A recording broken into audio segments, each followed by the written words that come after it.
compagnie d'Alexandre Bianchi aujourd'hui à Mézières-les-Messes et on va découvrir, moi je le dis tout de suite, c'est un métier d'art. Alexandre, je vais déjà simplement vous demander de nous présenter votre métier. Alors, moi je suis artisan joaillier créateur et mon père est maître horloger. Alors en ce qui me concerne, je fais du dessin à la réalisation des pièces de joaillerie sur mesure. Donc tout est décidé avec le client, je réalise le bijou de ses rêves avec sa matière première s'il en a, hein, donc c'est-à-dire avec ses pierres, avec son or. Et si ce n'est pas le cas, eh bien, je vais fournir l'or, les diamants, l'argent, le platine, afin de pouvoir forger sur mesure donc le bijou de ses rêves. Moi, c'est ce que je voulais vous demander, ça va être des questions un peu naïves, mais au départ, quand vous étiez jeune, ça vous a fasciné tout de suite? Parce que moi, quand je suis rentré tout à l'heure, je me suis dit, ouais, il y a l'ambiance tout de suite, on entend les horloges derrière, mais même la beauté, même hein, visuellement, c'est beau tout ça, quoi. Alors c'est sûr que j'ai eu de la chance parce que dès mon plus jeune âge, je suis allé dans l'atelier de mon père, qui était plutôt donc un atelier d'horloger, et j'ai tout de suite été fasciné par la mécanique, par l'horlogerie, par le côté très cartésien du métier. Et en fin de compte, moi, ma passion est arrivée de cela et de la découverte du travail de l'or, du métal. Parce que mon père faisait tout ce qui était service après-vente en bijouterie, les mises à taille, mises à grandeur, positionnement des pierres. Et de découvrir tout cela, eh bien, ça m'a vraiment passionné. Et j'ai vu qu'en joaillerie, on pouvait vraiment s'exprimer d'une façon très artistique. Chose que j'ai faite et chose que je fais avec passion aujourd'hui. Alors justement, on pense au côté études où ça doit être très carré, des choses comme ça, et j'imagine qu'il faut quand même engranger beaucoup.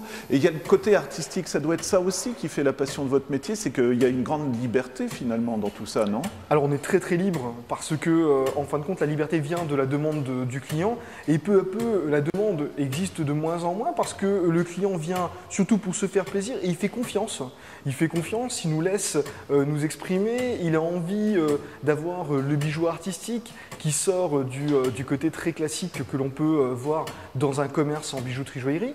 Et il vient chercher vraiment la pièce artistique, la pièce unique. Et ça, c'est vraiment très plaisant parce que c'est très libre. C'est libre dans l'expression graphique. On peut vraiment aller dans des créations qui sortent de l'ordinaire. Et en plus, il y a un partage de plaisir. Voilà. Parce qu'on fait pour le client en fonction de sa personnalité et le client s'y retrouve, quoi. C'est un beau défi pour vous aussi. À la limite, on vous dit bah, faites-moi ça et puis c'est à vous de trouver vraiment comment on va trouver la forme et comment on peut ajuster tout ça finalement. Il y a des bijoux, moi, votre maman m'expliquait juste avant de tourner, la personne vient avec la pièce et c'est à vous de remettre en valeur, on va dire, tout ça. Oui, alors on a des personnes qui viennent avec leurs bijoux de famille, hein, donc des bijoux qui datent des grands-parents, des arrière-grands-parents, vraiment des bijoux ancestraux qui ont un style très vintage, très ancien. Eh bien, on va les remodeler, on va les retravailler de manière à leur donner un nouvel état d'esprit. Et là, on est dans la continuité, en fin de compte, dans une transmission d'un héritage et on veut que ça perdure et c'est ça qui est intéressant parce que voilà, le bijou il a son histoire, on poursuit cette histoire ensemble avec notre client et on essaye de combler son attente. Alors voilà, moi je le dis tout de suite, si ça se trouve dans une minute ou deux on va entendre sonner partout, mais je vous ai dit on va garder l'ambiance parce que je trouve ça formidable. Je reviens justement aux horloges, c'est pour ça que je vous ai demandé de vous placer ici parce qu'on a le côté classique et on a le côté création et là aussi c'est le même plaisir que pour créer un bijou, on va dire. Ah, je crois que c'est tout à fait la même chose. Voilà. Parce que pareil, on part d'une matière qui est complètement inerte, hein, c'est-à-dire on part avec des cylindres de bronze, des brutes de bronze, de laiton, d'acier, et on va venir forger, travailler, usiner de manière à créer les engrenages, de faire de façon à ce qu'on orchestre l'engrenage de façon à pouvoir rythmer le temps, la seconde, la minute et l'heure. Donc c'est la même chose, c'est la même fascination, à part qu'au niveau créativité, c'est nettement plus cartésien, oui. Puisqu'on doit faire qu'on puisse gérer le temps. C'est presque philosophique hein, finalement, parce que gérer le temps et redonner du temps quoi, à tout ça, c'est émouvant. On parlait de montre aussi avec votre mère, qui nous disait, il y a quelqu'un qui vient, j'ai les pièces, je ne sais pas comment ça fonctionne, et c'est à vous de retrouver tout ça. Et encore une fois, je vous remercie parce que l'ambiance est géniale, donc je sais qu'on continue, on continue. Alors oui, c'est assez plaisant quand une personne vient nous voir et qu'en fin de compte la mécanique ne fonctionne plus, oui. Il ne sait pas vraiment à quoi ça sert, dans quel cadre ça servait, mais ce qu'il veut c'est faire redonner vie à cette belle mécanique donc ancestrale.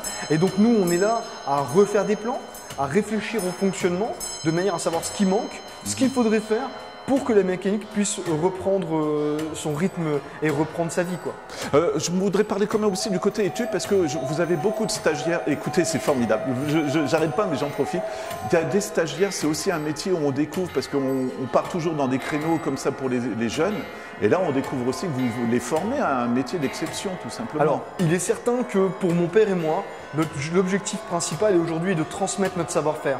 Puisque mon père a fondé l'entreprise, moi j'ai repris cette entreprise et j'ai la volonté de perdurer et de la développer.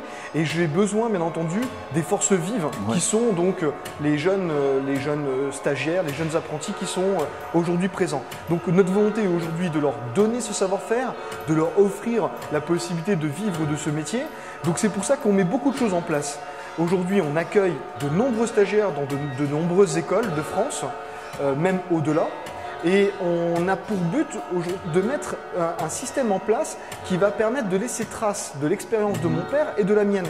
Donc on pousse à ce qu'ils prennent des notes, on pousse à ce qu'ils prennent des photos, de façon à ce qu'ils gardent en eux et qu'ils partent avec ce savoir-faire. S'ils souhaitent revenir, ils sont les bienvenus. S'ils souhaitent faire comme les compagnons du devoir, aller d'une entreprise à l'autre, c'est tout aussi bien. Ça permet qu'ils deviennent encore plus riches par la suite dans notre entreprise. Et qu'est-ce que vous leur demandez aux stagiaires? C'est bon, le côté encore une fois un peu carré, mais est-ce que vous cherchez aussi l'imaginaire ou l'imagination qu'ils aient des idées? Alors nous aujourd'hui, on souhaite amener les stagiaires et les apprentis là où ils souhaitent aller. Mais c'est certain que nous, ce qu'on pense, c'est qu'il faut avoir de l'émotion dans son métier. Il faut ne jamais rester sur des acquis. C'est pour ça que vous avez un côté classique et un côté contemporain. On pourrait rester sur nos acquis, on reste sur le classique. Mais non, on se développe, on cherche de nouvelles techniques, de nouvelles solutions, des matières plus artistiques. Eh bien, nos stagiaires et nos apprentis et notre personnel, eh ben, c'est comme ça qu'on conçoit les choses. On pousse à la formation, on pousse à la recherche et au développement, et ça, c'est très très important. Donc, acquérir les savoir-faire, connaître la bonne manière de travailler, c'est important, mais il est encore plus important de remettre aussi les bases en question dans le but de développer de nouvelles choses et de pouvoir amener l'horlogerie et la joaillerie vers des terrains qu'on n'a pas l'habitude de les voir. Voilà. Alexandre, ça sera presque une de mes dernières questions, mais est-ce qu'il y a une pièce dont vous vous souvenez, vous vous êtes dit, là, j'ai fait quelque chose vraiment qui me rend heureux? Il y a beaucoup de pièces qui me rendent heureux, mais je dirais que ce qui me rend le plus heureux aujourd'hui, c'est de montrer une pièce sur laquelle on a travaillé en équipe. La beauté, en fin de compte, de notre savoir-faire, c'est que on est tous un petit peu face à nos compétences. On est à l'établi, on travaille, et il faut que ça matche en fonction de nos compétences. Mais ce qui est vraiment magnifique, c'est en fin de compte quand nous travaillons à plusieurs. Donc ça peut être une pièce d'horlogerie, ça peut être une pièce de joaillerie. Parfois les bijoutiers joailliers travaillent avec les horlogers de main à main et ça permet vraiment de faire quelque chose d'extraordinaire. On dit toujours, hein, ensemble on est plus fort. Et on va plus loin. Et on le retrouve dans notre métier et c'est ça qui est très intéressant. Donc oui, j'ai de nombreuses pièces qui me reviennent à l'esprit, mais essentiellement ce sont des pièces qu'on a travaillées en équipe. Et toute dernière question, mais c'est un petit peu l'enchaînement de celle que je viens de vous poser, c'est est-ce qu'il y a un défi que vous n'avez pas encore relevé, tout simplement ? Il y a de nombreux défis que je n'ai pas encore relevés, hein. Je suis qu'à l'aube de ma carrière et je dirais qu'aujourd'hui, un de mes plus grands défis, c'est justement de réussir à développer cette entreprise, de donner la possibilité de vivre de ce métier-là à mes jeunes et de pouvoir se développer. Une carrière, c'est pas moins de 40 ans, c'est pas évident et je dirais qu'on est bien parti.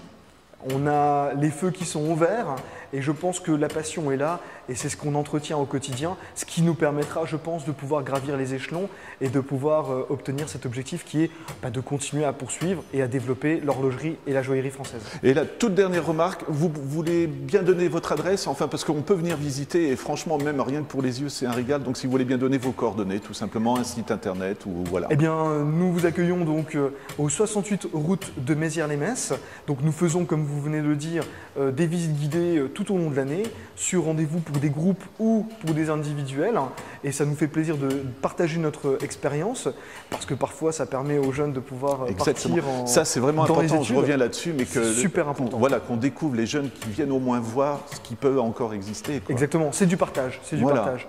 Et vous pouvez nous retrouver sur notre page Facebook professionnelle et sur notre site internet www.manufacturebianchi.fr.